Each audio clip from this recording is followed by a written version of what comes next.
apa ni dibunuh dalam apa kita panggil ya, nanti dibunuh dalam peperangan Badar. Peperangan pertama Utbah bin Rabi'ah dah terbunuh dah. Itu yang kita kata anak dia apa ya, anak dia Hindun ya binti Utbah tu dendam ya kepada Saidina Hamzah ya, dan apa ni Rasulullah ya, kerana bapa dia dalam perang Badar telah mati dibunuh ya oleh Hamzah ya, dan dia ada keinginan untuk balas dendam ya, membunuh balik Saidina Hamzah dalam peperangan Uhud. Jadi beliau ni Utbah bin Rabi'ah ya, dan Al-Walid bin Al-Mughirah. Al-Walid bin Al-Mughirah ni bapa pada Khalid bin Al-Walid. Ya, jadi dikatakan bahawasanya mereka berdua ni ada apa? Ya, ada menawarkan kepada Nabi untuk Nabi negotiate lah. Ya, mereka nak negotiate dengan Nabi. Kata mereka, Muhammad, kau hentikan agama baru yang kau dakwah ni. Ya, kita akan bagi kau kepimpinan. Kalau kau nak jadi pemimpin, kita akan lantik kau sebagai pemimpin. Kalau nak harta, kami boleh kumpulkan harta. Kalau tujuan ya kau dakwah ni untuk dapat isteri yang cantik, isteri yang kaya raya, kami akan usahakan. Sedangkan isteri Nabi ya, Khadijah yang paling kaya. Ya, yang paling segak kita kata. Ya, Nabi dah lebih pada cukup dah. Harta tak perlu lagi ya. Isteri yang berketerampilan pun dah ada dah. Kepimpinan Nabi memang Bani Hashim. Maknanya bila-bila masa Nabi boleh dilantik menjadi pemimpin tertinggi. Dan iming-iming lain ya, maknanya benefit lain, apa lagi yang Nabi nak, semua boleh dibagi. Jadi cerita ni masyhur ya, tapi tak sahih ya. Jadi masyhur, memang selalu kita dengar Nabi ditawarkan ya, ditawarkan apa ni pangkat, kedudukan, harta ya, kemudian apa ni tahta juga dan sebagainya. Biasa orang duk ceritalah benda ni ya. Benda ni memang masyhur, banyak diceritakan tapi tak sahih tuan-tuan ya. Dan bukan bererti menafikan peristiwa tersebut ya. Mungkin peristiwa itu memang benar-benar berlaku. Tetapi sebab tidak ada dalil yang sahih, maka kita tak boleh jadikan dia sebagai hujah lah. Ya. Betapa banyak peristiwa yang terjadi dalam sejarah, namun sayang tidak dibina ataupun dibangunkan di atas bukti yang kuat. Jadi tak sahih. Kalau hadisnya hasan pun boleh terima lagi. Ya, tapi kebanyakannya tidak berdasar, tidak bersandarkan kepada dalil yang sahih. Jadi oleh kerana itu kita tak boleh ceritalah ya, cuma kita kata benda ni masyhur tapi tak ada dalil yang sahih.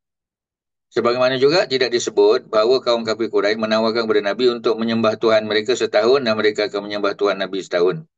Maknanya mereka nak negotiate ya. Maknanya hari ini kami sokong ataupun kami sembah Tuhan kamu, besok kamu sokong dan sembah Tuhan kami. Ataupun ya, untuk tahun ini kami sembah Tuhan kamu Muhammad, tahun depan kau sembah Tuhan kami. Jadi tak ada dalil yang sahih. Cerita masyhur lah ya. Juga tidak dibenarkan pengakuan Abu Jahal bahawa ya apa ni persaingan antara keluarganya Bani Makhzum Abu Jahal dan keluarga Abdul Manaf yakni Bani Hashim adalah ya kerana apa kita panggil Bani Abdul Manaf ya mengaku sebagai nabi ya semata-mata untuk mencapai kemuliaan atas mereka. Jadi tak ada pula cerita Abu Jahal kata dia berlawan dengan nabi dan Bani Hashim ni kerana apa ya, kerana untuk kedudukan. Pasal memang dari segi kedudukan Bani Hashim paling tinggi tuan-tuan. Bani Hashim ranking paling tinggi, Bani Hashim kan. Sebab Quraisy Mekah ni ada 14 kabilah besar ya. Yang pertama dah tentu keluarga Abdul Manaf yakni Bani Hashim. Bani Hashim paling hebat lah. Ya, bawah pada Bani Hashim, anak pada Abdul Manaf juga, keturunan Abdul Manaf kita panggil Bani Umayyah. Bani Hashim ketuanya Abdul Muttalib datuk Nabi. Bila Abdul Muttalib meninggal, anak lelaki dia yakni apa ni Abu Talib, bapa saudara Nabi, bapa Ali. Kalau Bani Umayyah ketuanya Abu Sufyan. Kalau Bani Mahzum ketuanya Abu Jahal. Bila Abu Jahal mati nanti Khalid bin Al-Walid lah ya. Jadi dikatakan ya yang mendorong mereka ya untuk menolak Nabi itu kerana ya Nabi itu Bani Hashim, sebab tu dia tolak. Tapi kalau Nabi itu adalah daripada Bani Makhzum, keturunan Khalid dan juga Abu Jahal, dia akan sokong tak ya. Cerita ni pun tak sahih tuan-tuan. Apa ni perseteruan ya dan juga persaingan antara kabilah-kabilah Quraisy itu memang betul lah. Tapi untuk menjadikan itu sebagai sebab mereka menolak, tak betul lah tuan-tuan ya. Jadi okey, itu cerita dia. Ada mukadimah muka surat yang ke 165, kalau ada apa-apa silakan. Ustaz, Assalamualaikum. Waalaikumsalam warahmatullahi, silakan. Ustaz, yang kafir Quraisy menawarkan kepada Rasulullah untuk menyembah Tuhan mereka setahun dan Hmm. mereka akan sembah tahu. Itu yang turun Al-Kafirun ya Ustaz? cerita tu tak sahih lah ya. Jadi maknanya memang kisah masyhur ya, lakum dinukum waliyadin tu lah ya, surah Al-Kafirun.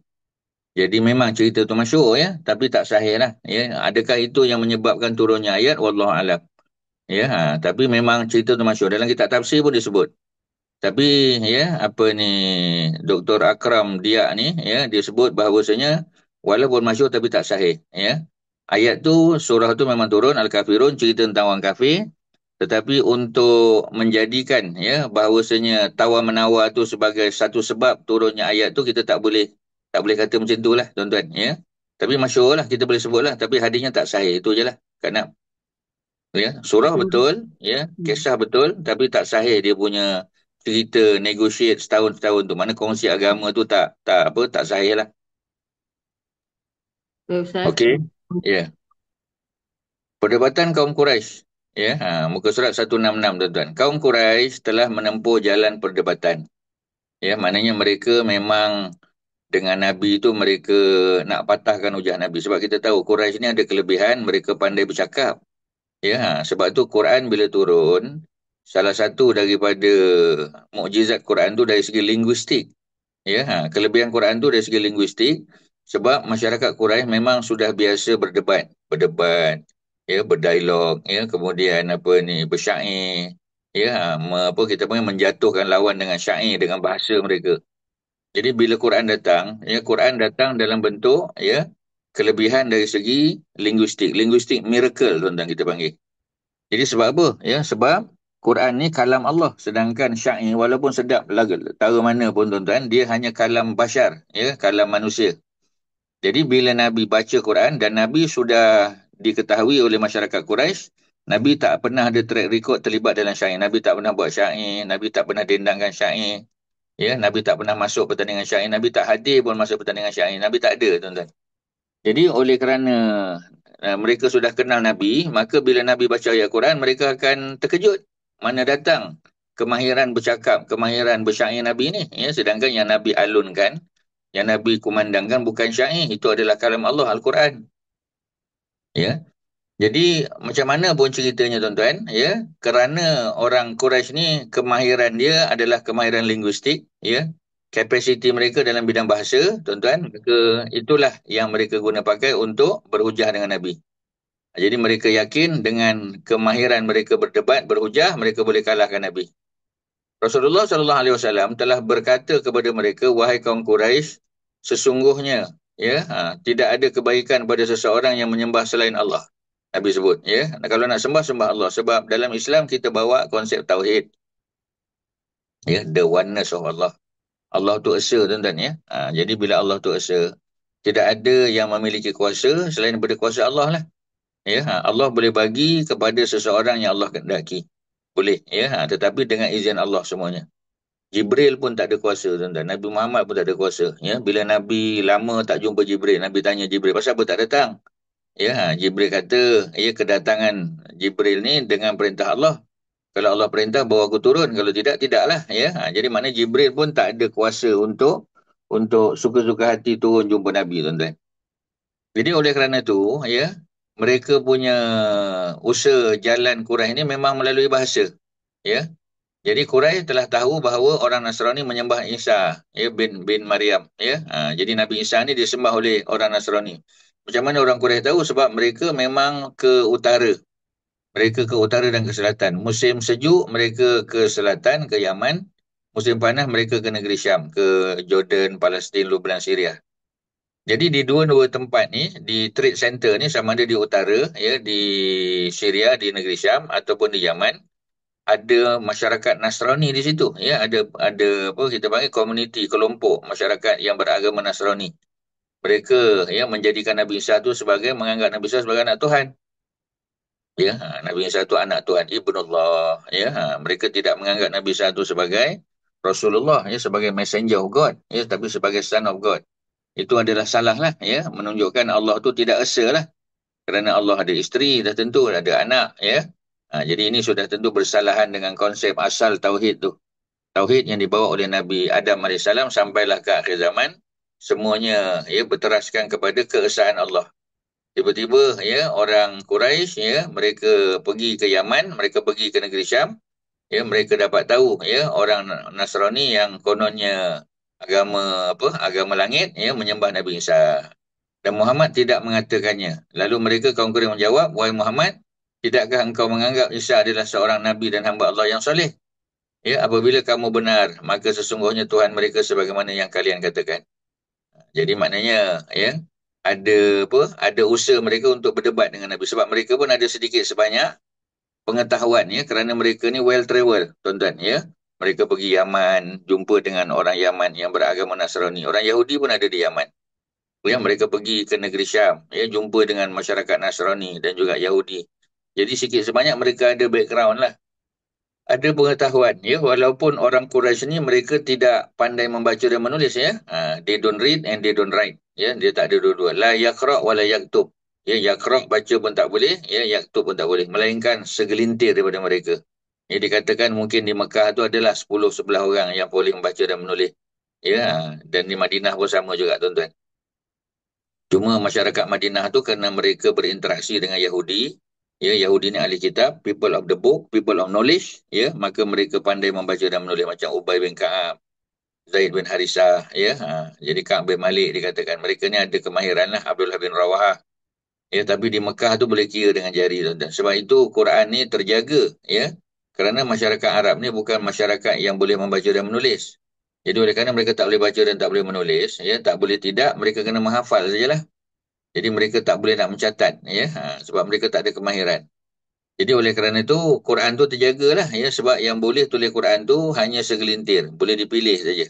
Boleh dikira dengan jari ya Abu Bakar, Umar, Osman, Ali ya. Isteri Nabi pun yang boleh menulis ya adalah Hafsah binti Umar. Ya apa ni Aisyah hanya boleh membaca tak boleh menulis. Jadi menunjukkan bahawasanya sangat ya sedikit segelintir sangat ya. Maknanya selected few je daripada orang Quraisy ni yang boleh menulis. Jadi Quran tu terjagalah sebab orang tak boleh nak tukar tambah. Ya mereka pun tak tahu sebab tak boleh baca, tak boleh tulis, ya macam mana nak buat. Jadi Nabi pun pada peringkat awal dibuat oleh Allah sebagai ummi. Ummi maknanya la yaqra' wa la yaktub. Tak boleh membaca wa la yaktub, tak boleh menulis. Jadi selamatlah Quran tu, orang tak bolehlah tuduh Nabi tu yang tulis Quran. Ya, Nabi pun tak ada akses daripada kitab Taurat dan Injil kan. Walaupun cerita Quran tu banyak cerita Musa, cerita Harun. Tapi tak boleh nak kita buat keputusan ya Nabi ciplak daripada kitab Taurat Injil sebab Nabi tak ada kemahiran baca tulis di peringkat awal dan Nabi juga tidak pernah ya diketahui memahami bahasa Hebrew ya kitab Taurat dan bahasa Injil ya bahasa Aramik ya kitab Injil tak ada. Jadi dua-dua kitabnya, dua-dua holy book ni tuan-tuan sama ada Injil ataupun Taurat, Nabi Muhammad tak ada akses. Ya, sebab Nabi tak ada akses pada dua-dua Bible tu. Sama ada apa kita panggil ya, Bible di kalangan Yahudi ataupun Bible di kalangan orang apa ni Nasrani. Nabi tak ada dua-dua bahasa. Ya, Aramik Bible pun tak boleh, ya, apa ni Hebrew Bible pun tak boleh. Jadi macam mana nak tuduh Nabi yang tulis Quran? Tak boleh, tuan-tuan. Ya, mereka tak ada idea dah. Ya. Jadi mereka cuba cari-cari maklumat. Pergi ya kepada orang Yahudi tanya di Madinah tu. Ya. Kalau di kampung kami ada orang yang mengaku sebagai Nabi, ada tak soalan yang kami boleh tanya? Kata mereka, cuba kau tanya pada Muhammad tu. Ya, dia tahu tak cerita apa? Cerita 7 pemuda tidur dalam gua. Dia tahu tak? Ya, dia tahu tak cerita tentang Zulkarnain, raja yang menguasai timur dan barat. Dia tahu tak tentang roh? Dia tahu tak tentang tu, tentang ni? Mereka tanya. Kerana kalau Muhammad tu betul-betul Nabi, ya, dia tak boleh membaca dan menulis, tetapi dia boleh jawab kerana datang daripada wahyu. Ya, jadi orang Quraisy pun tanya. Nabi mula-mula tak boleh jawab lah. Ya, kerana Nabi punya jawapan datang daripada wahyu saja. Jadi mereka pun tuduh Nabi dengan berbagai tuduhan. Tapi bila Nabi jawab daripada wahyu, mereka tolak Nabi juga. Tuan-tuan, macam tadi belah bulan kan? Mereka minta Muhammad kau datangkan sesuatu bukti ya bahawasanya kau ni memang Nabi dan Rasul. Bila datang bukti, mereka kata apa? Mereka kata Nabi ni melakukan sihir pula. Jadi alasan demi alasan yang dikemukakan. Kemudian Allah Subhanahu Wa Taala menurunkan ayat ya walamma duriba bnu Maryam masalan ya. Jadi apabila apa ni dibuat perumpamaan Ibnu Maryam Nabi Isa tu ya duriba masalan dibuat sebagai perumpamaan contoh. Riza qaumuka minhu yasiddun ya tiba-tiba kaum Quraisy bersorak kerananya. Analogi tak benar yang dilakukan Quraisy mempersamakan para nabi yang mulia dengan berhala. Ya, tak berakal. Ya, berhala memang tak berakal. Ada mata tak boleh tengok, ada telinga tak boleh dengar, ya, ada mulut tak boleh bercakap, ya. Yang mereka sembah tu sudah selayaknya tertolak. Mana boleh nak samakan nabi-nabi dan rasul ni dengan berhala? Allah berfirman perihal kedudukan Isa, bahawasanya Isa adalah hamba yang telah kami beri nikmat kepadanya. Nabi Isa itu adalah Abdullah, hamba Allah, macam Nabi Muhammad juga. Bahawasanya dia tidak pernah mengajak manusia untuk menyembah, ya, bahkan mengajak mereka agar menyembah Allah semata-mata. Ya, jadi sebab itu selalu disebut kan, kalau kita tengok dalam apa ni Injil, dalam Bible, ya, New Testament, apa ni New Testament, ya, ada tak cerita Nabi Isa ajak, ya, apa ni kaum dia untuk menyembah dia dan juga mak dia? Tak pernah ada, tuan-tuan. Ya, tak pernah ada. Kalau ada tu mana tambahan daripada penulis Injil tu, ya, yang tidak ditulis oleh Nabi Isa. Ya, Nabi Isa tak tulis. Ditulis kemudian oleh, dikatakan anak-anak murid dia sebagainya, oleh John lah, ya. Dan Paul kita kata, ya, dan mereka ni tak hidup zaman Nabi Isa. Jadi macam mana mereka ada akses kepada kalam Allah tu? Bohong, tuan-tuan, ya. Kalau Nabi Muhammad sallallahu alaihi wasallam, ya, pengikutnya ataupun apa ni sahabatnya lebih daripada 140,000 orang, 144. Ya, nak tunjuk bahawasanya yang mendengar daripada Nabi itu bukan seorang, ya, puluhan orang, ribuan orang kadang-kadang. Sebab tu hadis yang diriwayat daripada Nabi itu kadang-kadang mutawatir, tuan-tuan, ya. Pasal dia bukan sahih je, ya, dia mutawatir.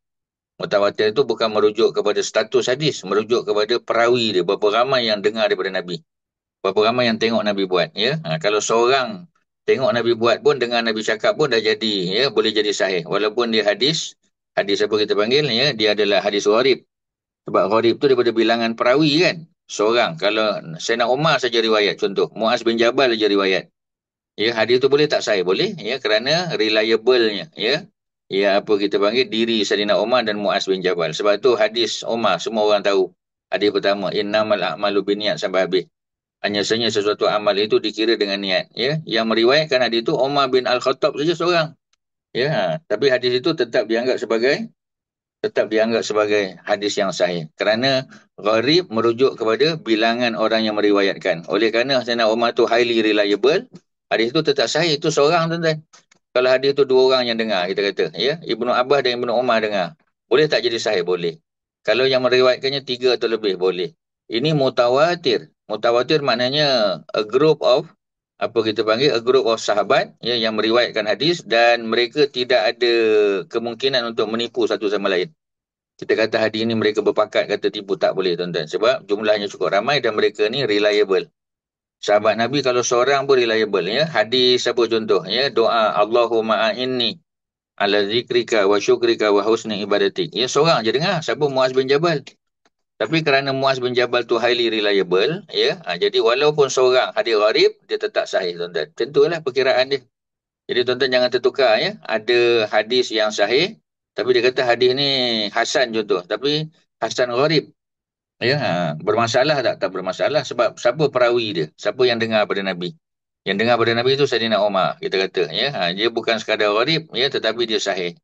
Ya, Muaz bin Jabal. Walaupun gharib, seorang saja meriwayatkan, tetapi dia sahih.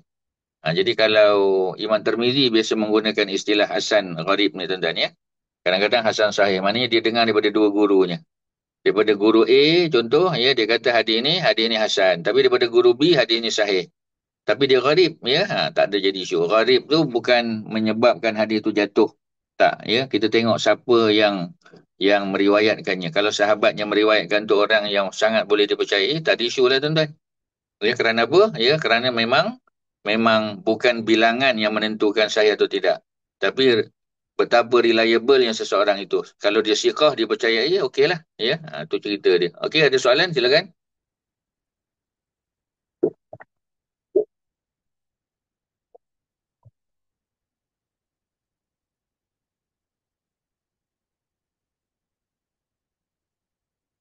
Ada apa-apa? Tak nak ada lagi apa-apa? Cikgu Nomah ada, silakan. Ustaz, hadis mutawatir tu lebih dari 100 perawi kan? Kalau 60-70 pun boleh kira dah. Ya, tengok jumlah dia lah. Ya, jumlah yang lebih, ya, yang kita kata tak munasabah untuk mereka berbohong, untuk mereka berpakat berbohong. Tak ada. Okeylah. 60 ke 70 ya, tak mesti. Kadang-kadang memanglah ya, sampai 200 orang pun ada riwayat. Ya, itu memang mutawatir lah. Tak mesti lebih pada 100 lah, kurang pada 100 pun kalau jumlahnya munasabah, dia tetap mutawatir juga. Ya. Sebab minimum untuk jadi hadis masyhur pun 3 orang. Minimum kan. Kalau seorang gharib, kalau 2 orang aziz, kalau 3 orang masyhur. Lebih sikit masyhur lagi. Tapi kalau dah sampai 40-50 orang dah boleh anggap mutawatir lah tuan-tuan. Especially kalau yang meriwayatkannya tu daripada kalangan kibarus sahabah. Kibar sahabat ni mana sahabat besar macam Sayyidina Umar, Abu Bakar, Osman, ya, 10 dijamin syurga lah. Az-Zubair, Talha, ya, Abu Ubaidah Al-Jarrah. Tu walaupun kita kata 40-50 orang dah boleh jadi mutawatir dah. Ada lain tuan-tuan? Ada apa-apa? Silakan. Tak ada ya. Jadi Quran membantah Quraisy. Ya, apa yang mereka lakukan padamu tidak lain melainkan perdebatan. Mereka hanya nak berdebat. Pasal itu saja kemahiran yang mereka ada tuan-tuan ya. Debat contoh ya. Kita kata orang yang badan badan tegap contoh ya. Bila kita ajak dia untuk berdebat, dia menolak, dia kata saya debat-debat ni tak mau. Ya, kalau nak betul kita bergusti contoh. Ya, kita berlawan ya. Kalau dia main pedang, berlawan pedang. Kalau dia main pistol, berlawan pistol lah. Tetapi macam tadilah ya, orang orang Quraisy ni walaupun dia pandai main pedang, walaupun dia pandai berperang naik kuda, tapi kemahiran yang paling menonjol bagi mereka adalah kemahiran untuk menggunakan bahasa, untuk bersyair, ya, untuk apa kita panggil berdebat, ya, berhujah, ya, apa kita panggil berpidato, ya. Sebab tu bila mereka datang jumpa Nabi, mereka hantar orang yang paling pandai berpidato, yang paling pandai bersyair, ya. Antaranya siapa tadi? Antaranya ialah Al-Mughirah bin apa tadi? Ya, apa ni? Al-Walid bin Al-Mughirah, bapa pada Khalid. Khalid bin Al-Walid kan. Al-Walid tu bapa dia. Bapa dia Al-Walid bin Al-Mughirah.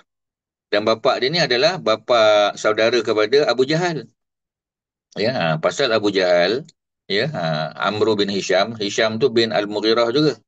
Bapa kepada apa ni Abu Jahal adalah bapa saudara kepada Khalid.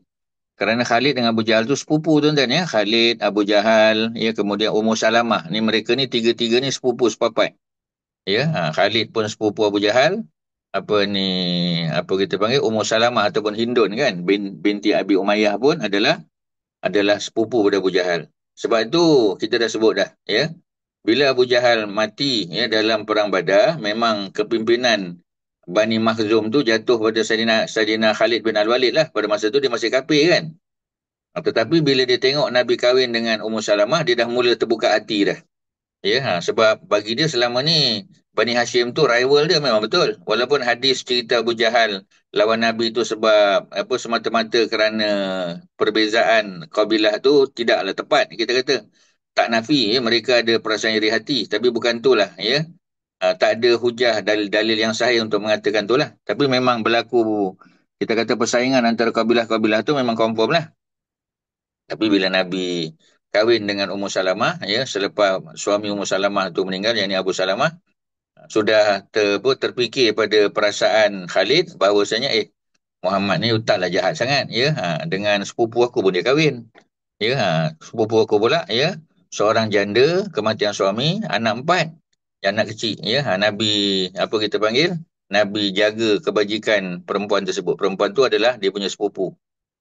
Tapi bila Nabi kahwin pula dengan mak saudara kepada Khalid, ya, mak saudara kepada Khalid tu maknanya adik pada mak Khalid, ya, maka tak ada pilihan lah Khalid, ya. Nabi kahwin dengan apa ni Maimunah ya di hujung tahun yang ke-7 Hijrah, selepas selesai daripada Umrah Qada, ya, tahun yang ke-8 awal apa ni tahun yang ke-8 Hijrah, ya, Khalid dan apa ni Amr bin Al-As datang ya ke Madinah masuk Islam, tuan-tuan. Ya, maknanya membuktikan bahawasanya walaupun ya Khalid ni pun lawan Nabi, tetapi kebencian ya dia pada Nabi itu tidaklah macam Abu Jahal.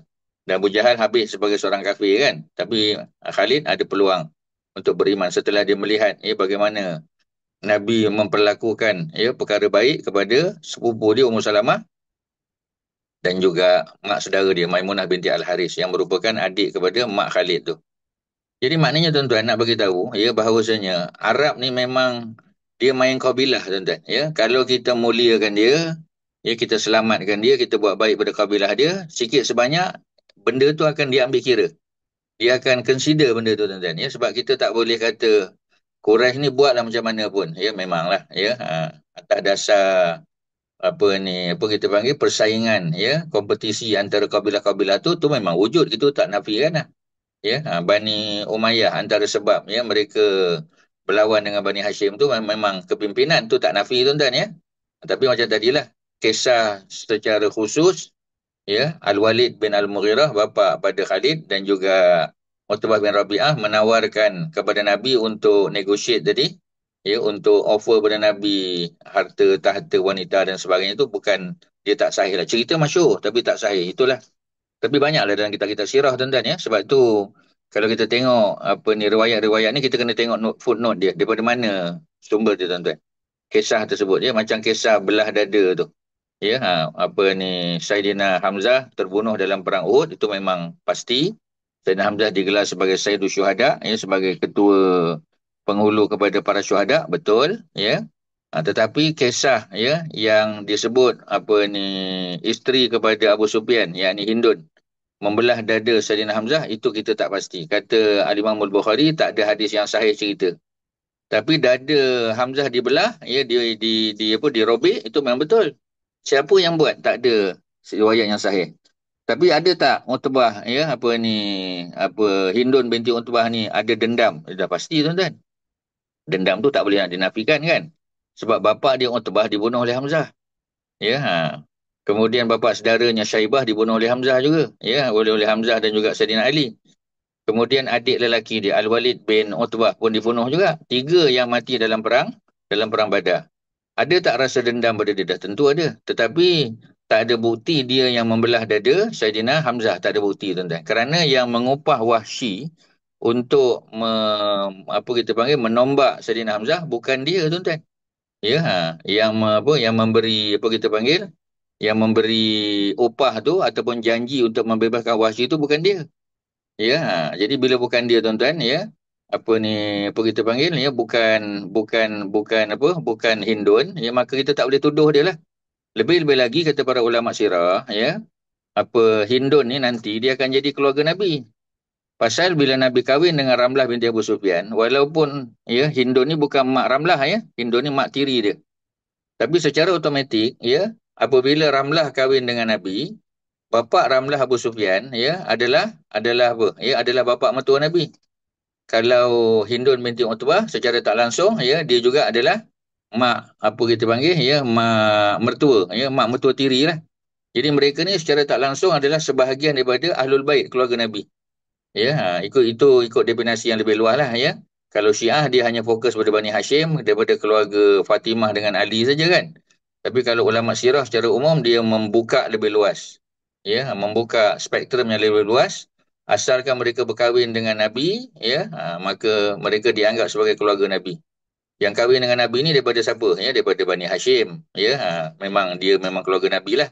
Tapi kalau dia kahwin daripada Bani Umayyah, macam Ramlah kahwin dengan Bani Makhzum, ya, macam Ummu Salamah, secara tak langsung mereka adalah isteri Nabi. Isteri Nabi adalah Ahlul Bait lah.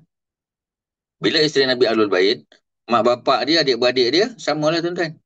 Jadi kita tak boleh, katalah kalau peristiwa tu memang betul-betul dilakukan oleh siapa tadi, ya, oleh Hindun binti Utbah, kita tetap kata, dikatakan bahawasanya kita tutuplah cerita tu, ya. Sebab orang yang telah masuk Islam, kisah dulu-dulu tu kita tutup, tuan-tuan. Orang yang jahat, yang nakal, kita kata masa muda dia, sekarang dia dah bertaubat, dia dah kembali pada agama, dah hijrah, itu pun kita kena tutup, ya. Ini kan pula orang kafir yang buat jahat masa dia kafir. Jadi oleh kerana cerita tu tak payah kita gembar-gemburkan lah, tak payah kita highlight, tuan-tuan. Tapi nak bagi tahu bahawasanya, ya, apa ni, Saidina Hamzah dibunuh, dirobek dadanya, tu betul.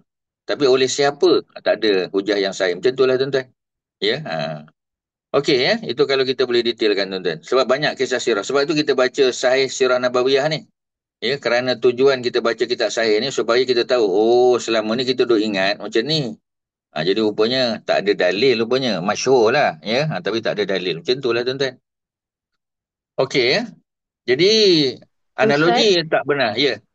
kalau itu apa ni surah Al-Kafirun tu diturun disebabkan apa? Kalau bukan kerana apa ni Nabi di offer setahun untuk ikut agama jahiliah dan setahun ikut agama Islam tu, dalam kitab tafsir dikatakan surah tu turun kerana apa?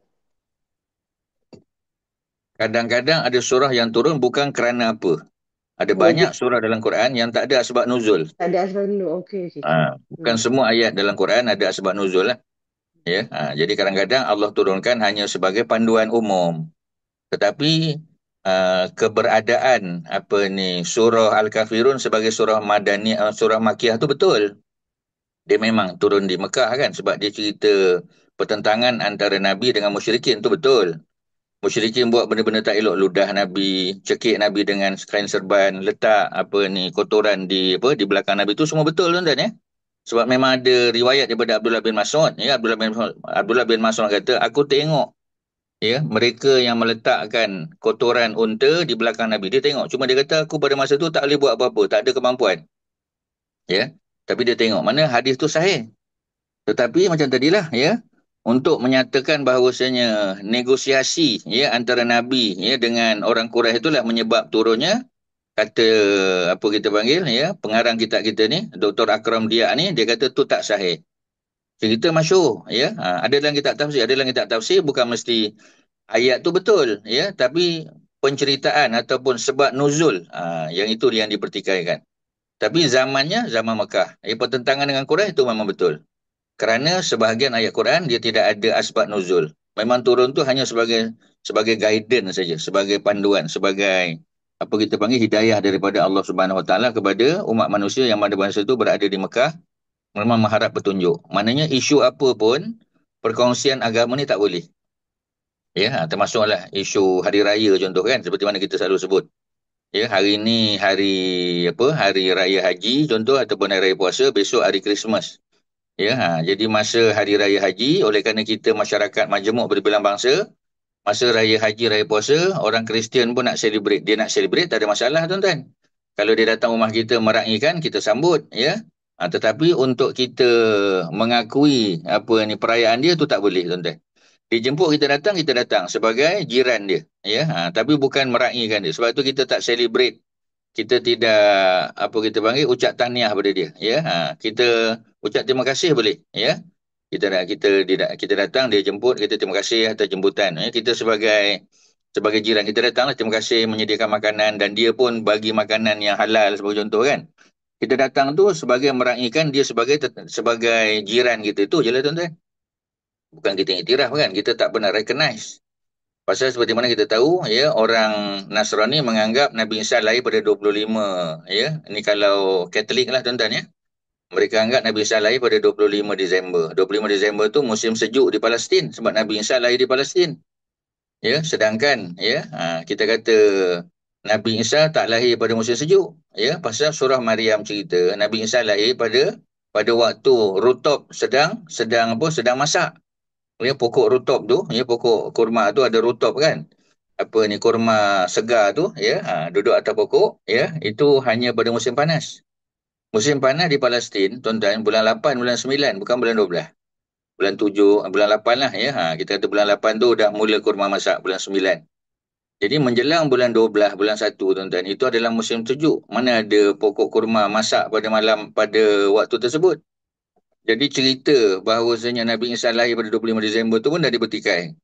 Kalau tuan-tuan pergi ke Palestin, pokok Christmas tu ya, duduk pada bulan Disember dan bulan Januari. Sebab apa tuan-tuan? Pasal Ortodok ya, mereka tidak meraihkan pada 25 Disember. Ada yang pada 6, pada 19 tuan-tuan ya. Jadi maksudnya lain mazhab Protestan ke ataupun Ortodok, mereka meraihkan bukan pada 25. Di situ pun kita nampak ada khilaf. Takkan seorang Nabi itu lahir pada 3 hari yang berbeza? Ya, takkan lahir pada 3 hari berbeza. Kalau dia bezanya 1-2 hari, macam Nabi Muhammad SAW kan, selalu kita dengar 12 Rabiul Awal baginda lahir. Tapi ya kita tengok kalender 9, 9, 10 ataupun 8, tak lagi lah tuan-tuan, tak jauh sangat. Masih dalam minggu yang sama. Tapi kalau Nabi Isa ni bulan yang berbeza tuan-tuan. Satu 25, satu lagi 6. Ya, satu lagi 19 hari bulan. Jauh beza tuan-tuan. Ya, tak menasabah. Lebih-lebih lagi tiga-tiga ni pula ya mengatakan bahawasanya Nabi Isa tu lahir musim sejuk, winter, sedangkan Nabi Isa lahir pada musim panas. Macam mana kita tahu ya? Surah Maryam ya, cerita ayat yang ke-25 kan. Cerita ketika Nabi Isa lahir di kawasan kebun kurma, mak Nabi Isa diberi oleh Allah nikmat ya makan buah kurma yang jatuh daripada atas pokok.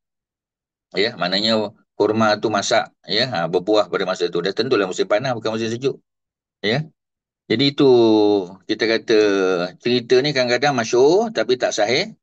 Kadang-kadang logik pada akal, pada logik. Yang cerita Nabi Isa ni logik pun tak, tuan-tuan. Ya, dah lah tak ada riwayat yang sahih, tak logik pada akal. Oh, lagi kita tolak lah. Ya, tu cerita dia. Okey, ya. Jadi tuan-tuan kena pegang satu benda seperti mana apa kita panggil, ya. Apa ni Nurul Huda tanya tadi, ya. Tidak semua ayat Quran ada asbab nuzul. Ya, tidak semua ayat Quran ada asbab nuzul. Kadang-kadang memang tak ada asbab nuzul. Ya, asbab wurud kadang-kadang dia lebih banyak daripada asbab nuzul. Asbab wurud ni hadis. Ya, cerita macam tadi lah kita sebutlah kan. Cerita dalam perang apa ni Khandaq, ya, Nabi berdoa di Masjid Al-Fatah. Ya, Masjid Al-Fatah tu maknanya masjid yang ada selepas tu lah, tuan-tuan. Zaman Nabi belum jadi masjid lagi, ya, dia masih lagi Khandaq ya ataupun parit yang digali. Tapi Nabi berdoa ya pada hari Isnin, pada hari Selasa, pada hari Rabu berturut-turut. Pada waktu antara Zuhur dengan Asar, tuan-tuan. Ya, ni special yang apa kita panggil benda yang mungkin selama ni kita kata kubak betul, tapi kubak pun waktu duha Nabi pergi. Ya, nak pergi waktu lain boleh, tapi Nabi pergi waktu duha dan khusus pada hari Sabtu. Tapi kalau di Khandaq ya, yang Nabi buat ialah pada hari Isnin, Selasa dan Rabu. Cuma Jabir kata ya, Nabi punya doa diistijabahkan, dimakbulkan pada hari Rabu. Jadi Nabi Abu Jabir kata, aku kalau ada masalah aku akan pergi ke sini, tempat yang Nabi doa dulu. Ya, cuma Jabir kata aku pergi pada hari Rabu, aku berdoa dan biasanya apa yang aku minta tu Allah bagi. Jadi maknanya ada cerita. Ya, kisah zaman Nabi belum ada masjid, zaman Jabir dah ada masjid dibina oleh pemerintah pada masa tu. Sebab tu dia kata fi hadzal masjid, di masjid ni. Masjid tu merujuk pada Masjid Fatah ya, yang tadi Kak Nat pun dah share dalam grup tadi. Gambar Masjid Fatah, tuan-tuan ya. Boleh semayang dalam tu. Dulu tak ada bangunan. Memang tak ada bangunan, tuan-tuan ya. Bangunan ni datang kemudian kita kata. Ya, macam Masjid Nabawi lah. Masjid Nabawi kecil dulu, raudah, besar raudah tu. Ya. Dulu makam Rasulullah, kubur Nabi tak termasuk dalam masjid. Sekarang dia part of the masjid. Di masjid tu sudah mengelilingi kubur Nabi tu. Ya, dulu bukan. Dulu hanya di sebelah kanan saja. Di sebelah raudah. Jadi macam itulah, tuan-tuan ya. Nak bagi tahu, kita kena tengok situasinya. Satu zaman Nabi, satu lagi zaman selepas Nabi. Dan para sahabat dia cerita balik apa yang mereka lalui bersama dengan Nabi. Jadi kita kena perhati hadis tu. Dan banyak cerita-cerita dalam hadis ni memang lebih real lah. Lebih real tu maknanya ada sebab dia. Sebab musabab. Ya, Nabi sebut sesuatu hadis tu. Bila Nabi tengok, Nabi sebut kan. Macam Nabi tengok para sahabat sedang apa kita panggil ya, mendebungakan apa ni kurma sebagai contoh. Nabi lalu sebab Nabi duduk di Mekah. Ya, tapi bila Nabi hijrah, Nabi tengok benda yang di Mekah Nabi tak tengok. Pasal di Mekah tak ada orang bertani. Jadi bila Nabi lalu di kebun para sahabat, Nabi tengok mereka sedang mendebungakan kurma, ya, Nabi pun tanya. Nabi kata sebab apa mendebungakan? Pasal apa tak biarkan angin buat secara natural kan? Pasal Nabi tak tahu, ya. Ini Nabi sebut saja, maknanya bukan berdasar pada wahyu. Jadi sahabat pula ingat, ya, itu datang daripada wahyu. Jadi mereka tak tahu kan. Bila Nabi tegur, mereka pun tak buat. Jadi bila datang musim buah, ya, maknanya musim menuai, mereka dapati hasil mereka kurang berkualiti. Hasil kurma tu tak berkualiti seperti mana biasalah. Kalau biasa, ya, buah lagi sedap, lagi bagus, lagi banyak. Kali ini kurang kualiti dia. Mereka pun datang jumpa Nabi. Ya, ini nak sebut cerita ada asbab wurud hadis. Sebab mengapa hadis tu Nabi lafazkan. Kalau Quran, sebab mengapa Allah turunkan ayat. Jadi bila mereka datang, mereka pun cakap ke Nabi. Mereka kata, ya Rasulullah, ya, setelah kami menghentikan apa ni pendebungaan tadi, ya, hasilnya kurang. Ya, jadi Nabi pun sebut antum a'lamu bi amri dunyakum ataupun antum a'lamu bi umuri dunyakum. Ada beberapa riwayat. Ya, Nabi kata antum, kamu a'lamu, lebih tahu bi amri dengan urusan dunia kamu. Urusan dunia itu urusan apa? Urusan pendebungaan tadi, urusan pertanian. Dan tentulah Nabi bukan pakar petani. Tapi Nabi dapat guidance daripada Allah kan. Sedangkan orang-orang apa ni petani Ansar menganggap yang Nabi cakap tu wahyu, bukan wahyu. Itu bukan wahyu tuan-tuan. Ya, Nabi cakap tu maknanya sekadar pandangan baginda saja. Macam Nabi memilih tempat perkemahan dalam perang Badar kan. Jadi ni Hubab bin Munzir tanya pada Nabi, "Ya Rasulullah, yang Nabi buat keputusan untuk berkemah di sini ni adakah kerana perintah Allah wahyu ataupun sekadar Nabi punya pandangan peribadi?" Nabi kata pandangan peribadi. Maka Hubab kata lebih baik kita berkemah di depan lagi, jangan di sini. Ya, kerana kalau di sini musuh masih dapat peluang untuk dapat water resources. Jadi kita pergi depan lagi, ya. Jadi kita ambil yang paling dekat dengan musuh supaya musuh tak ada akses kepada air, yang lain tu kita kambus. Jadi pandangan Hubab tu Nabi terima. Ya, sama juga dengan peristiwa pendebungan tadi. Maknanya selepas tu para sahabat mendebungakan balik. Ya, mereka buat macam biasa. Sebab mereka yang lebih tahu tentang pendebungan tadi sebab mereka petani. Nabi bukan petani. Ya, cuma mereka salah anggap. Mereka ingatkan yang Nabi sebut tadi itu adalah teguran. Ya, adalah teguran dan teguran itu datang dari Allah. Tak. Ya, jadi maknanya hadis-hadis ni bila Nabi sebut, ya, lebih banyak ada dia punya sebab wurud dia, sebab penurunan, sebab dia lafazkan hadis tu. Kadang-kadang sahabat tengok Nabi dan mereka rakamkan peristiwa tu. Mereka tengok dan mereka kata, kami kalau Nabi takbir, Nabi angkat dua tangan kan. Iza kabbara, ya, Anas bin Malik sebut, Jabir, Abu Hurairah kata, ya, bila kami tengok Nabi solat, bila kami duduk di belakang Nabi, kami tengok Nabi angkat takbir, ya, Nabi sebut Allahu Akbar, dan rafa'a yadaihi, Nabi angkat dua tangannya, hazwa mankibaihi, separah dengan bahu. Jadi benda tu maknanya mereka tengok dan mereka ceritakan. Bukan Nabi yang cakap, tapi Nabi buat. Macam itulah tuan-tuan. Ya. Tapi bukan semua ayat Quran ada sebab nuzul dan bukan semua hadis ni ada sebab wurud. Walaupun banyaklah hadis yang ada sebab wurud, tapi bukan semua. Ya, jadi macam itulah. Ya. Jadi cerita masyhur tapi dia tak sahih. Jadi apakah sebenarnya soalan tadi kan? Yang menjadi sebab penurunan. Wallahu alam, kita tak tahu tuan-tuan. Tapi secara umum, memang Allah turunkan tu untuk menjadi panduan kepada orang-orang Islam di Mekah bahawasanya mereka tak boleh negotiate. Dalam bab tauhid, menyembah Allah tak ada negotiation. Sebab tu lakum dinukum waliyadin. Bagi kamu agama kamu, agama menyembah berhala, dan bagi kami agama kami. Tapi adakah disebabkan peristiwa tadi? Kita kata tidaklah. Kerana hadisnya tidak sahih. Tapi masyhur lah, orang boleh sebut lah. Maknanya ustaz-ustaz nak sebut boleh tak? Boleh. Tapi kena bagi tahu hadisnya tak sahih. Masyhur tapi tak sahih. Macam itulah. Ya. Itu adab kita bila berhadapan dengan dalil-dalil yang tidak sahih. Tapi masyhur tuan-tuan. Okey, ya. Kemudian apa lagi? Ya. Maksudnya tak boleh kalau kita cerita pada anak kita pasal ayat ni, kita boleh ceritakan cerita yang tadi tu. Yalah, Kita sebab boleh budak-budak cakap tak ada kemampuan untuk menilai kan. Ya, kalau sebab all this while kita didoktrinkan dengan peristiwa ni lah yang you tak boleh nak kongsi you punya raya dengan orang lain kan, atau akidah you dengan orang lain. So now kita tak boleh nak guna kecuali kita kata diceritakan atau diriwayatkan cerita dia macam ni, maka turun ayat ni. ya betul. Ya, tapi nak guna surah Al-Kafirun sebagai dalil untuk mengatakan tak boleh kongsi agama tu boleh. Betul lah. Jadikan dalil sebagai tak boleh kongsi agama tu boleh. Tapi cerita di sebalik tu yang kita kena berhati-hatilah sebab dia tak sahih, itu je lah. Nak guna sebagai dalil boleh, memang betul. Ya, sebab cerita tu memang nak bagi tahu ya bahawasanya apa yang mereka sembah kita tak sembah. Apa yang kita sembah mereka tak sembah. Agama mereka, agama kita, agama kita. Ya, boleh tak jadikan sebagai dalil pemisahan antara agama Islam dengan agama selain daripada agama Allah? Boleh lah. Nak jadikan sebagai dalil boleh. Nak cerita lebih-lebih tu yang tak boleh tuan-tuan. Itu je lah. Ya. Okay, Okey terima ya. kasih Ustaz. Sama. Ustaz, Ya. dalam buku Asbabun Nuzul ni, dia memang tulislah disebabkan Al-Walid ni jumpa Nabi offer yang tu. Jadi sebab tu turun Qul ya ayyuhal kafirun ni. Jadi yang ni memang kita anggap tak sahih juga lah Ustaz. Tak sahih. Ya betul. Pasal asbab nuzul ni, kitab-kitab asbab nuzul ni banyak. Antaranya Imam As-Suyuti yang paling apa kita panggil ya.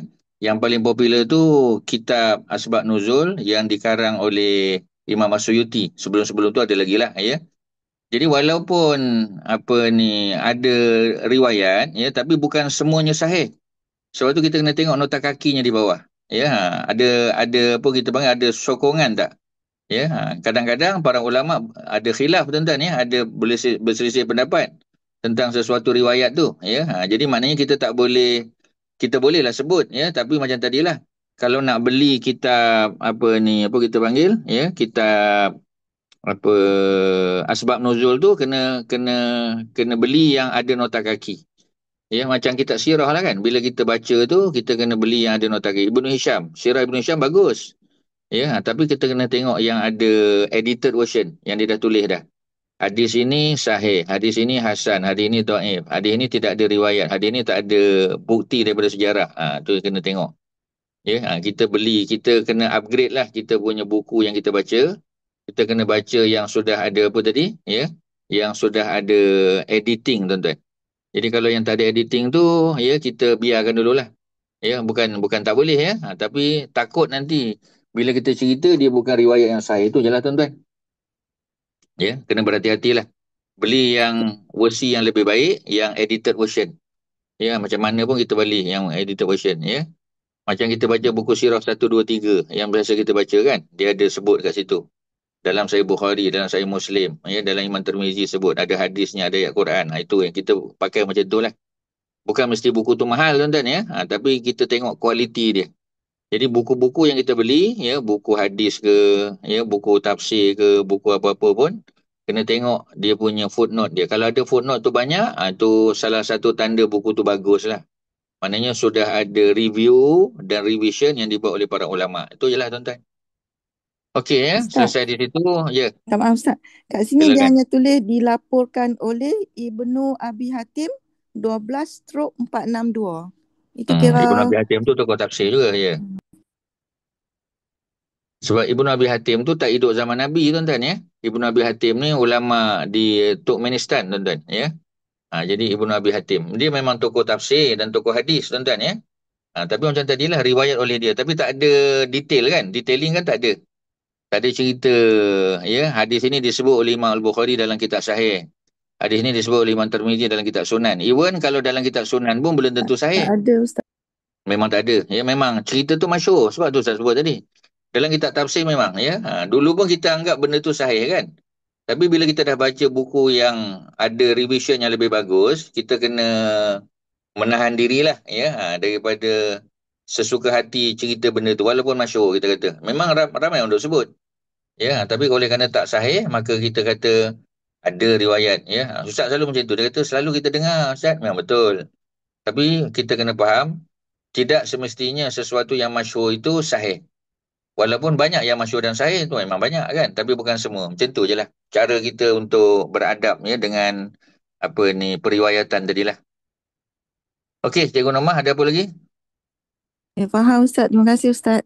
Ya, sama. Ustaz, Quran menyatakan, ya. saya nak tanya tentang ayat Az-Zuhruf ayat 57 tu. Dia turun waktu apa ni? Perdebatan tu berlaku lah Ustaz. Riwayat ada di Musnad Ahmad. Okey, Imam At-Tabarani sebut dalam Mu'jam Al-Kabir. Kedua-duanya dari hadis Ibnu Abbas, ya. Maknanya dalam kitab Imam Ahmad pun daripada riwayatnya Ibnu Abbas. Dalam Imam At-Tabarani Mu'jam Al-Kabir pun sama. Sanadnya hasan, boleh pakailah. Ya, 310. Jadi maksudnya kisahnya kisah yang kita boleh terima sebagai sahih, boleh, ya. Dia tak sahih lah tapi dia hasan. Boleh terimalah. Ya. Jadi perdebatan tu masa itulah. Analogi yang tidak benar yang dilakukan oleh Quraisy yang bersamakan para nabi yang mulia dengan berhala, tak boleh lah. Ya, takkan nak samakan nabi dan sebab orang Quraisy ni dia menganggap agama dia betul dan agama orang lain pun boleh jadi betul. Ya, maknanya dia agak terbuka juga orang Quraisy ni, ya. Sebab tu orang Quraisy ni dia respect pada orang yang beragama langit. Orang Quraisy ni, ya, dia respect, ya, pada orang Yahudi, orang Nasrani, dia respect. Ya, tetapi macam tadilah, bila Nabi datang bawa agama, ya, sebab Nabi itu orang tempatan dan Nabi itu, ya, berasal daripada di kalangan Quraisy juga. Jadi seolah-olah mereka anggap Nabi Muhammad itu bawa agama baru. Pasal agama baru ni tidak pernah dibawa di tanah Arab, kan. Selepas daripada Nabi Ibrahim dan Nabi Ismail, mana ada Nabi lain di Mekah, tak ada. Tiba-tiba datang, ya, selepas almost kita 3,000 tahun, datang seorang lelaki Quraisy, walaupun dia mulia, walaupun dia Bani Hashim, dia claim dia ada agama baru. Agama nenek moyang orang Quraisy itu salah. Memang susah lah dia nak terima, tuan-tuan. Kalau orang Nasrani dan Yahudi kan orang lain, duduk di tempat lain, ya, dan tidak mencabar status quo mereka. Tidak mencabar, ya, sebab kalau agama Muhammad ni diterima. Silap-silap kita punya kedudukan sebagai VIP Mekah tu ditarik balik. Ya, kita tak boleh jual berhala, tak boleh jual arak, tak boleh terlibat dengan judi, ya, tak boleh lagi tenung nasib. Oh, itu mengganggu ekonomi masyarakat tu, ya. Dan tentulah tokek arak paling marah, tokek judi paling marah tuan-tuan, ya. Tokek apa kita panggil, ya. Tokek apa-apa saja pun yang kita kata bertentangan ya dengan apa dengan Islam tu yang baru dibawa tu akan rugilah mereka. Ya, economically speaking maknanya dari segi duit tuan-tuan rugilah mereka. Jadi kadang-kadang bukan sangat ya kerana mereka benci Nabi tu sebab Nabi orang mulia, Bani Hashim, kedudukan dia orang kaya kan. Sebenarnya tu tak ada isu. Yang jadi isu besarnya apa tuan-tuan? Kerana Nabi ya akan menyebabkan kalau diterima agama Muhammad ni kedudukan mereka sebagai peniaga tu akan tercabar. Kedudukan mereka sebagai ahli politik pun akan tercabar. Dia lebih pada tu sebenarnya tuan-tuan. Ya, dia lebih pada tu. Okey ya. Jadi betul tak tuan-tuan? Betul lah sebab ada riwayat ya dalam Musnad Ahmad pun ada. Ya, itu yang kita kata kelebihan buku ni sebab dia ada ya ada editing tu. Ada riwayat dalam Musnad Ahmad satu. Oh kita kata ada ya, bukanlah mana main kata-kata saja. Imam At-Tabrani pun ada ya. Tapi sekadar sebut Musnad Ahmad dan Imam At-Tabrani pun tak cukup. Ya, dia sebut lagi kedua-duanya daripada Ibnu Abbas dengan sanad hasan. Okey, fine tuan-tuan, tak ada isu. Tentulah cara kita tengok ya. Jadi Quran menyatakan bantang Quran sebagai debat, apa yang mereka lakukan padamu tidak lain melainkan perdebatan. Sebab memang debat tu aja kemahiran orang Quraisy yang paling tinggi sekali. Ya, tapi debat ni dipanggil debat kusir. Ni bahasa Indonesia lah tentang kusir. Kusir ni maknanya tak ada hujah, tak logik pada akal. Hujah mereka tu kadang-kadang logik akal pun tak boleh terima. Ya, dari segi logik. Belum berdasar pada hujah, hujah apa kita panggil? Hujah apa ni? Apa kita panggil ya? Hujah yang ada dalil tuan-tuan ya. Tak ada dalil pun. Tak ada dalil, tak ada hujah, tak ada bukti. Logik pun tak boleh terima tuan-tuan. Macam mana kita nak kata? Ya, mengingat mereka adalah bangsa Arab yang berbudi bahasa tinggi. Ya, mereka ni memang Arab Quraisy ni tuan-tuan, dia bagus tuan-tuan. Ya, cuba tuan-tuan bayang, dia boleh sambut orang datang untuk buat haji umrah, dia boleh bagi makan, ya, dia boleh layan, bagi tempat tinggal, bagi minum zam-zam, jaga keselamatan. Mereka memang orang baik. Ya, Quran pun iktiraf tuan-tuan, ya, dalam surah apa tu? Dalam surah At-Taubah kan? Ya, aja'altum siqayatal hajj, adakah kamu jadikan usaha kamu memberi minum, ya? Wa imaratul masjidil haram, mengurus masjid haram, membersihkan, mencuci apa semua itu memang semua itu bagus. Tetapi tanpa iman dan takwa tak jadi apa tuan-tuan. Maknanya amal baik mereka tu diiktiraf dan mereka bahasa mereka sebab mereka ni penyair. Penyair, bahasa bagus, ya, cakap lembut, pilih perkataan. Sebab penyair dia very accurate in terms of kita kata word choice dia, pemilihan perkataan. Dia duduk perkara, ya. Dia nak emphasize pada mana tuan-tuan. Memang bagus Arab ni. Ya, tidaklah tersembunyi bagi mereka firman Allah yang artinya sesungguhnya kalian dan apa yang disembah selain Allah adalah tercampak dalam neraka. Jadi mereka faham tak bahasa ni? Faham. Kalau tidak Abu Lahab dengan Ummu Jamil tidaklah sampai ke peringkat dia nak baling batu ke Nabi tuan-tuan. Pasal dia faham ya. Apa ni tabat yada Abi Lahab wa tab tu merujuk pada dia, suami isteri. Wa mra'atuhu hamalatal hatab. Dia tahu tuan-tuan. Sebab tu dia datang cari Nabi. Ya, tapi dia tak nampak Nabi sebab Allah hijab kan. Maknanya kafir Quraisy ni, Quran ni dia tahu, dia faham tuan-tuan. Dia tak ada isu ya. Sebab apa? Sebab Quran ni direct pada mereka tuan-tuan. Cerita musyrikin ni. Ya, yang apa kita panggil ya, yang merupakan apa kita panggil masyarakat apa Nabi tu orang mereka. Ya, yang mereka tahu Nabi ni sejak lahir, dia tahu Abu Lahab paling tahulah. Sejak Nabi lahir, Nabi kanak-kanak, Nabi remaja, Nabi dewasa kenal. Ya, sangat kenal dan dia offer ya untuk nikahkan anak dia dengan Nabi dan Nabi terima tuan-tuan. Ya, peristiwa ni berlaku zaman jahiliah ya. Mana sebelum Nabi dilantik menjadi rasul. Tak ada isu tuan-tuan sebab Abu Lahab pun orang baik. Ya, tapi macam tadilah cemburu, ya, sombong dan sebagainya itulah yang kemudian terselah tu selepas dia punya true colours tu terselah selepas Nabi jadi Nabi. Sebelum tu tak nampak. Ya, pasal mereka tak tolak Nabi pun. Ya, mereka panggil Nabi As-Sadiqul Amin. Maknanya tuan-tuan nak cakap macam mana lagi? Ya, Nabi tu ya kita kata manusia terbaik lah. The apa kita panggil the most respected ya. The most apa lagi ya. Maknanya orang anggap Nabi tu the most reliable, the most respected dan orang yang paling layak kalau jadi pemimpin pun tuan-tuan, sekadar jadi ahli politik orang boleh terima. Mungkin Abu Lahab tak boleh lah kan. Ya, tapi maknanya bila mencabar agama tu yang jadi isu besar tuan-tuan. Ya, Islam pula melarang sembah berhala. Maknanya kalau mereka yang import berhala daripada luar dah tak boleh dah. Dah terhenti dah. Satu sumber rezeki dia lah. Ya, dah terhenti. Dia anggap Nabi tu ganggu dia punya periuk nasi. Itu yang jadi isu besar tuan-tuan. Ya, macam itulah kisahnya. Kita pun dah banyak kali ulang. Tuan-tuan pun dah tahu dah. Ya. Jadi kisah mereka akan dicampak dalam neraka ni, dia pun tahu. Kita Abu Lahab kan, jelas. Ya, saya sela naron zata lahab. Ya, apa Abu Lahab tu bukan sekadar dimasukkan dalam neraka, tapi dicampak dengan keadaan hina, ditarik ubun-ubunnya, diseret mukanya ke bawah, ya, kemudian dicampak ya ke dalam tengah-tengah neraka. Dia faham tak ayat tadi? Sangat faham tuan-tuan. Ya, itulah ya cerita dia. Ini ada dalam tafsir Ibn Katsir ya. Lepas tu tafsir Ibn Katsir ni tuan-tuan direview ya oleh Syekh Mubarak Furi kan. Tafsir Ibn Katsir yang asal tuan-tuan lagi panjang.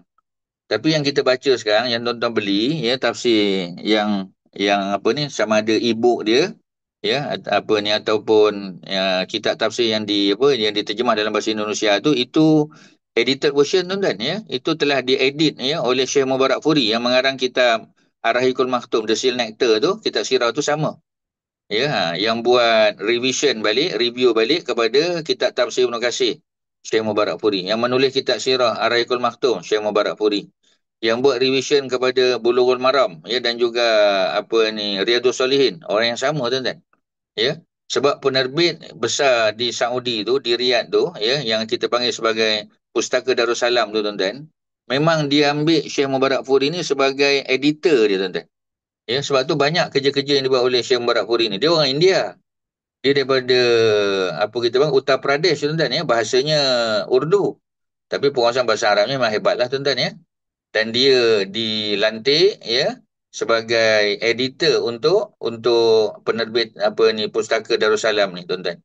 Ya, jadi sebab tu alhamdulillah kita kata banyak ya apa ni usaha dia ya dia punya sumbangan dalam memurnikan ya kitab-kitab yang selama ni mungkin masih ada. Walaupun Ibnu Katsir ni hebat tuan-tuan, tapi macam tadilah kadang-kadang ada benda terlepas pandang. Kadang-kadang ada kecenderungan dia ya untuk bawa apa ni kisah-kisah Israeliat terutamanya. Sebab tu kita tengok ya dalam tafsir Ibnu Katsir yang asal lagi panjang. Ya tapi yang edited version alhamdulillah tuan-tuan dia dah apa dah saring dah tuan-tuan. Dia dah review balik, dah revise balik, tengok balik sumber-sumber hadis alhamdulillah. Sebab tu tuan-tuan kalau nak beli kitab, tuan-tuan jangan main beli je lah. Beli yang baca dulu depan dia tu, edited version ke, hadisnya telah di-review dan di-revise oleh ulama tertentu. Tu alhamdulillah okey lah tuan-tuan. Macam tu lah cerita dia. Ya. Okey, apa lagi di sebelah belakang? Merupakan firman yang ditujukan pada Quraisy, betul, macam Kanam sebut tadi, yang menyembah berhala yang tidak berakal. Ya, berhala tu memang tak berakal tuan-tuan. Bukan firman yang ditujukan kepada umat Nasrani. Ya, jadi mereka nak samakan berhala mereka tu dengan Nabi Isa alaihissalam yang disembah oleh orang Quraisy, oleh orang Nasrani. Tak samalah. Ya, sebab Nasrani itu salah, tuan-tuan. Ya, sebab mereka tahu dah Nabi Isa tu bukan anak Tuhan. Tapi mereka nak muliakan agama mereka dan mereka nak kata Muhammad tu nanti kemudian ya Isa lebih mulia daripada Muhammad. Mereka kata Muhammad lahir daripada mak bapak yang tak berkahwin. Kan zaman jahiliah ya mereka anggap begitu. Sedangkan semua perkahwinan jahiliah adalah sah tuan-tuan. Anaknya semua dianggap sebagai anak sah taraf. Walaupun perkahwinan berlaku zaman jahiliah sampai sekarang. Ya sebab tu Ustaz bagi contoh kan. Ya apa ni Muniandi kahwin dengan Lechmi tuan-tuan. Muniandi pun Hindu, Lechmi pun Hindu. Jadi bila dua-dua ni masuk Islam, ya Muniandi pun masuk Islam, ya. Kemudian apa ni Lechmi pun masuk Islam, dua-dua masuk Islam. Perlu tak ya mereka dinikahkan semula? Tak perlu tuan-tuan. Ya, masa Muniandi dengan Lechmi kahwin zaman jahiliah dulu ikut agama Hindu dan kahwin tu apa kita panggil dikahwinkan oleh Tok Sami dia di kuil tuan-tuan, dapat 3 anak. Bila Lechmi dengan Muniandi masuk Islam, adakah 3-3 anak tu boleh bin kepada Muniandi? Boleh. Ya, boleh bin tuan-tuan. Ya, dan tak mesti tukar nama. Ya, kalau Muniandi dan Lechmi itu dalam bahasa Tamil, maknanya bagus, tak payah tukar. Tapi kalau Lechmi itu ada makna tak elok, maka tukarlah jadi Latifah ke, ya, jadi siapa ke kita kata tukarlah, tak ada masalah. Tapi kalau namanya elok, kekal. Ya, apa ni, apa kita panggil pensyarah UM, bahagian sosiologi antropologi Anwan Seng tak tukar nama sampai sekarang tuan-tuan. Tapi dia Muslim. Lim Joy Sun tak tukar nama. Kerana kata dia dalam bahasa Mandarin, Ya, nama tu elok, tidak membawa konotasi negatif. So, kekal lah tuan-tuan. Tak ada makna kufur, tak ada makna syirik, ya. Tidak ada makna yang membawa kepada apa negative connotation, maka kekal. Tak mesti tukar. Tapi kalau dia nak tukar pun tak salah. Ya. Jadi maknanya perkahwinan jahiliah tu diiktiraf. Bukan zaman Nabi saja. Sampai akhir zaman, semua pasangan yang berkahwin ya sebagai seorang bukan Islam, contohnya dia Hindu, dia Buddha, ya dia apa kita panggil ya, sama ada dia free thinker ke apa, kita kata kahwin secara civil lah, ya di mahkamah dan sebagainya. Bila suami isteri itu masuk Islam tak perlu kahwin balik tuan-tuan. Zaman Nabi sama. Ya kita kata apa kita panggil anak Nabi kan, Zainab binti Rasulullah kahwin dengan Abul As tuan-tuan ya. Mereka ni sepupu. Sebab Abul As tu ya apa ni mak dia adik-beradik dengan Khadijah tuan-tuan. Jadi mereka ni sepupu ya. Jadi bila kahwin dapat dua anak. Yang sahih dua anak lah ya, mungkin lebih ya, tapi dua tu kita boleh buktikan lah. Jadi bila Zainab masuk Islam, suaminya tak masuk Islam ya. Tapi kemudian bila berhijrah ya, Zainab berhijrah kita kata ya. Abul As tak hijrah sebab tak masuk Islam pun ya. Tapi berapa tahun lepas tu ya, pada tahun yang ke-6 hijrah kalau tak salahnya tuan-tuan. Tahun yang ke-6 hijrah ya, apa ni Abul As datang ke Madinah ya, masuk Islam tuan-tuan.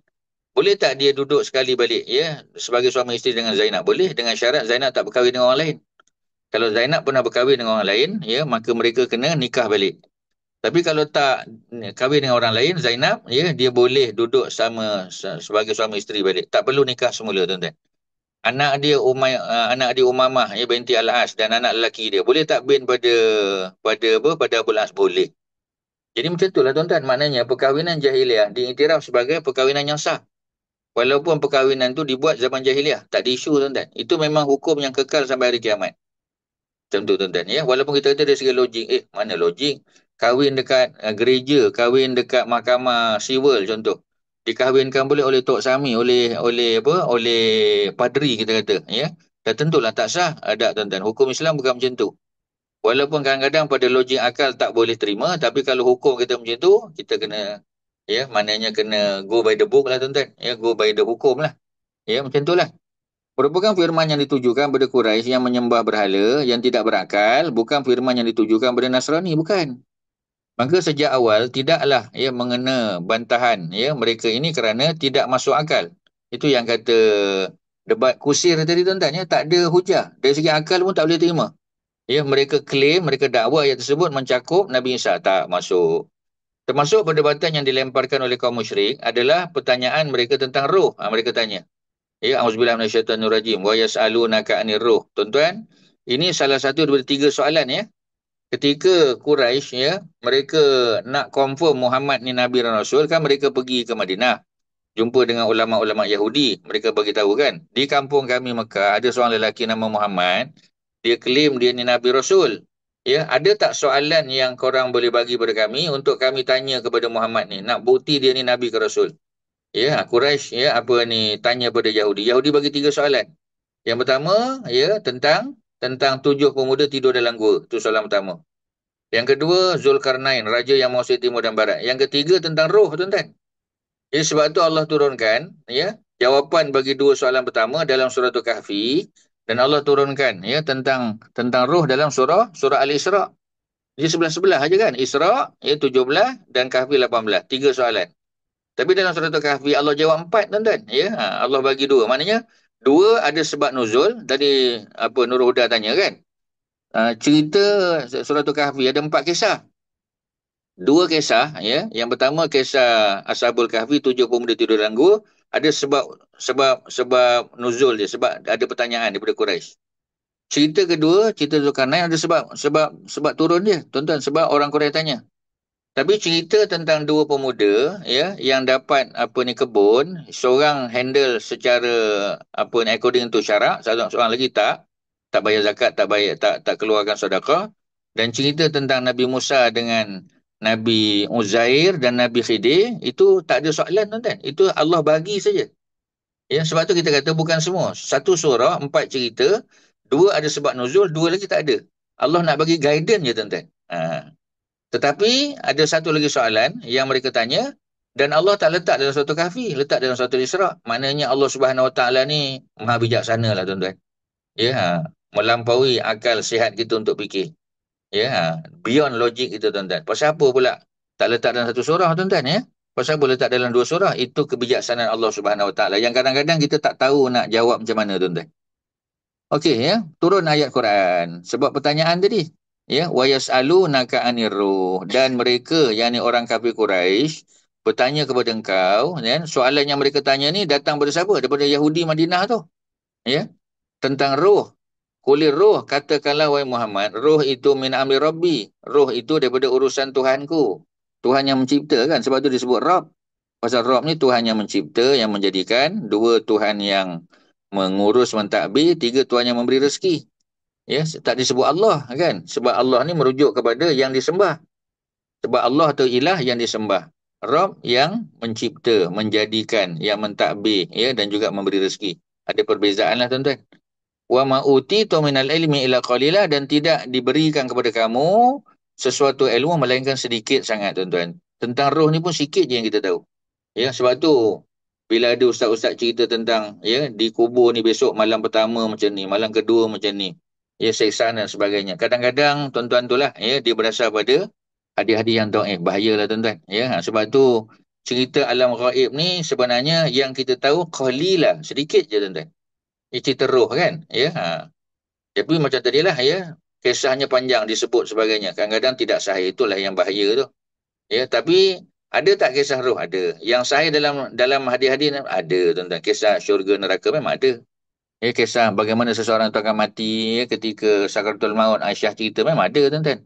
Tapi macam tadilah sebahagiannya tidak sahih. Itu yang bahaya tu tuan-tuan ya, kalau ditukuk tambah. Jadi kisah roh ni memang ada. Ya, orang Quraisy tanya, betul. Ya, mereka rujuk pada orang-orang Yahudi di Madinah pun betul. Tak ada isu lah tuan-tuan ya. Tetapi macam tadilah kita kata, ya, dia punya apa? Ya, dia punya apa kita panggil kedudukan ayat ni duduk dalam Al-Isra. Patutnya tiga soalan ditanya oleh Quraisy duduk dalam satu surah. Tak, tuan-tuan. Allah bezakan, tak tentu. Ya, macam itulah ceritanya. Dan dua daripada apa ni poin besar dalam satu kahfi itu tak ada sebab nuzul dia. 4 cerita, 2 ada sebab nuzul, 2 lagi tak ada. Ya, kerana Allah yang Maha tahu tuan-tuan. Ya, yang kadang-kadang tidak sampai akal kita untuk memikirkan. Lalu mereka menjawab, kami tidak diberi ilmu kecuali sedikit, tapi kami telah diberi Taurat. Ya, dan orang-orang yang diberi Taurat telah diberi kebaikan yang banyak.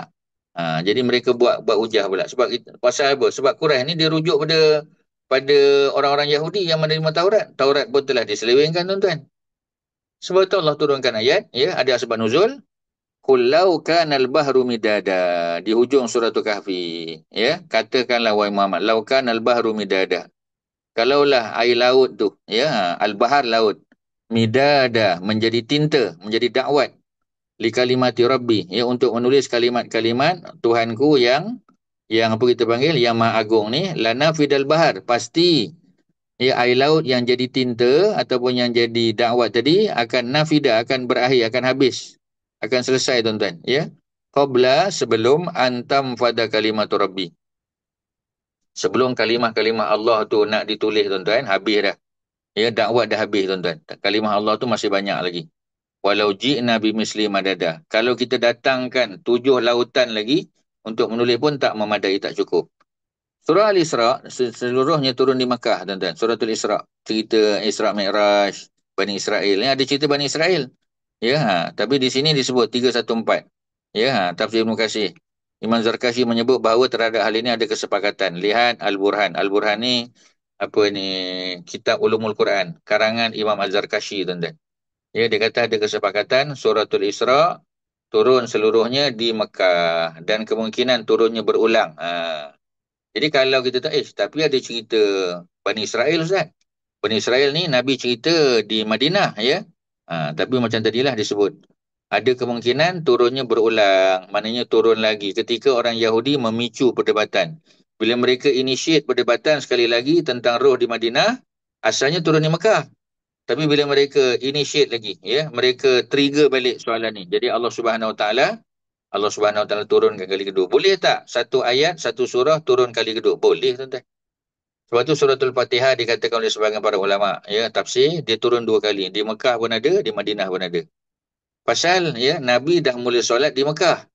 Jadi kalau Al-Fatihah tu turun di Madinah, ya Nabi baca apa sebagai ganti Fatihah? Tak pernah dengar. Jadi Fatihah juga kan, ya. Jadi itulah ceritanya tuan-tuan. Tapi kalau kita kata dia turun di Mekah saja, ya ada isu yang menjadi apa kita panggil menjadi dalil bahawasanya dia turun di Madinah juga. Jadi maknanya cerita suratul Isra ya pada muka surat yang ke-100 ya 167 ni menjawab soalan tuan-tuan. Surah Al-Isra seluruhnya turun di Mekah. Ni tadi isu tuan-tuan.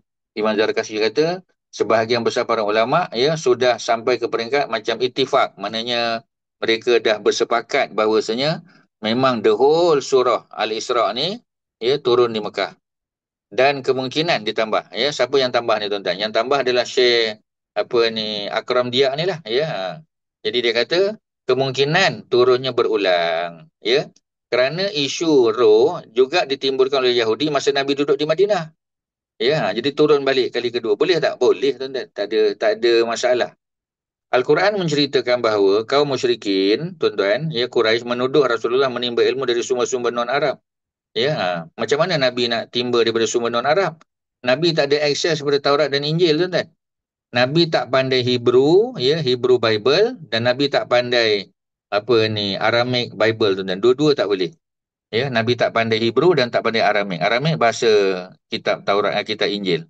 Allah pun firman, ya, walaqad na'lamu annahum yaquluna innama yu'allimuhu basharun, ya, lasanul ladzi, ya, yulhiduna ilaihi a'jami wa hadza lisanun, ya.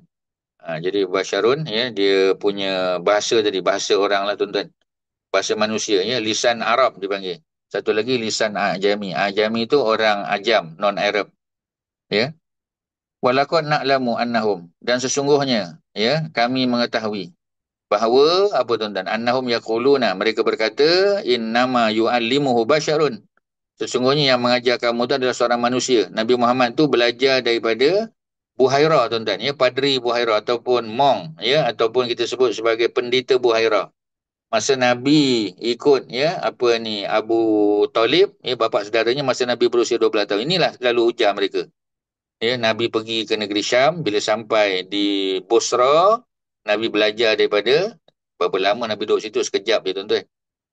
Ya, Quran ni 30 juzuk, 114 surah. Ya, Nabi belajar daripada mereka ke? Ya. Jadi diajar oleh seorang manusia pada Nabi, padahal bahasa tersebut, bahasa orang yang mereka tuduh tu, Muhammad belajar kepadanya bahasa Ajam. Sedang Quran adalah bahasa Arab yang jelas. Jadi kalau Nabi, itulah tuan-tuan ya, sebab tu Allah buat Nabi ni ummi.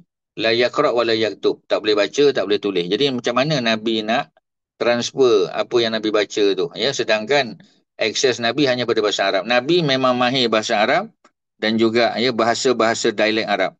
Ya, seperti mana disebut dalam Sahih Bukhari, Ustaz dah pernah bagi tahu, ketika ya delegasi Yaman datang jumpa Nabi, mereka pun sebut pada Nabi, ya, bercakap dalam bahasa Arab dialek Yaman. Nabi jawab dalam bahasa dialek Yaman. Ni riwayat Ali bin Abi Talib. Tuan-tuan, ya, mereka tanya dalam bahasa dialek Arab, Nabi pun jawab. Ali kata macam mana Nabi boleh? Ya, sebab Nabi ni Allah yang pandu. Tapi kemahiran Nabi, kapasiti Nabi dalam bahasa Arab saja dan dialeknya. Ya, kerana tak ada isu lah tuan-tuan ya, sebab orang Arab tak ada kitab. Tuan-tuan ya, tak ada kitab. Yang dapat kitab ni Bani Israel. Sama ada Taurat kepada Isa, ya, Zabur kepada Daud, ataupun apa ni Injil kepada Isa kan. Ada apa ni Taurat pada Musa, sorry. Taurat pada Musa, ya, apa ni apa Zabur kepada Nabi Daud, dan juga apa satu lagi ya, apa Injil kepada Nabi Isa. Semua Bani Israel tuan-tuan. Jadi macam mana Nabi boleh baca dalam bahasa Ajam, ya, bahasa non-Arab, kemudian tulis balik dalam bahasa Arab? Tak menasabah tuan-tuan. Dari segi logik pun tak boleh terima dah. Ya, jadi maknanya bila mereka tuduh Nabi itu belajar bahasa asing, ya. Jadi yang bahasa lisanun Arabiyyun mubin. Sedangkan Quran adalah dalam bahasa Arab yang jelas. Ya. Sahabat Nabi Abdullah bin Muslim Al-Hadrami. Hadrami ni maknanya orang Hadramaut, orang apa ni Yaman. Menjelaskan bahawa mereka memiliki dua budak muda yang bekerja menempur pedang. Maknanya ada dua, apa kita panggil istilahnya, blacksmith. Ya, pakar buat pedang tuan-tuan. Ya, kita panggil pandai pedang lah, pandai besi. Pandai membaca Taurat, yakni Yasar dan Khair mereka sebut. Suatu hari, ya, Muhammad lalu di situ sedangkan keduanya asyik membaca Taurat. Ya, tiba-tiba muncul pernyataan orang Quraisy bahawa Nabi belajar pada kedua-dua anak tersebut. Ya, maka turunlah ayat ni tuan-tuan. Ya, 317 nota kaki dia. Ya, jadi maknanya ada ceritalah. Ya, sanadnya sahih tuan-tuan. Ya, tarikh wasit. Ya, dengan sanad yang sahih 317 cerita tu. Ya, andai kata benar Rasulullah pernah duduk bersama mereka, katalah ya. Beberapa kali sebagaimana disebut dalam beberapa riwayat yang lemah, riwayat itu dhaif. Bagaimana mungkin kedua orang anak yang bekerja menempuh pedang akan mengajar Nabi? Aturan yang lengkap perihal kehidupan yang bertumbuh pada ideologi yang justru bertolak belakang dengan keyakinan Nasrani. Dia orang Nasrani, ada pegangan dia tuan-tuan, bahawasanya Nabi Isa itu anak Tuhan, ya.